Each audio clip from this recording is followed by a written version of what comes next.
Hi అండి, ఇవైతే బుడం దోసకాయ తీగండి. నేనైతే గింజలు తీసుకొచ్చి పెట్టడం జరిగింది. ఇవి చేతులు వచ్చాయండి కాయలైతే.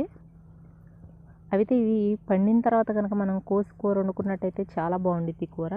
కోసిన తర్వాత ఒక 2 రోజులు అలా నిల్వ ఉంచుకోవాలండి, లేదంటే చేదు కంపల్సరిగా ఉంటుంది. కానీ ఈ కూరని టమాటా ములక్కాయ ఉల్లిపాయ కాంబినేషన్లో వండుకుంటే చాలా బాగుంటుంది. అలాగే ఏట మాంసంలో వేసుకుని వెనకటి కాలంలో బాగా తినేవాళ్ళు ఇవి.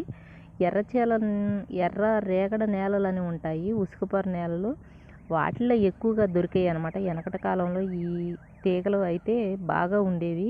ఇప్పుడైతే అసలు కనుమరుగైపోయినాయి, ఇవి ఎక్కడ కనిపించట్లేదు. ఇవైతే హైబ్రిడ్ కాయలండి. వీటిల్లోనే మనకి నాటుకాయలు ఉంటాయి, అవి అసలు దొరకట్లేదు ఇప్పుడు. చాలా చిన్న సైజులో ఉంటాయి ఇవి, చాలా బాగుంటాయి ఆ కాయలు. వీటి కన్నా కూడా ఇంకా టేస్ట్గా ఉంటాయి.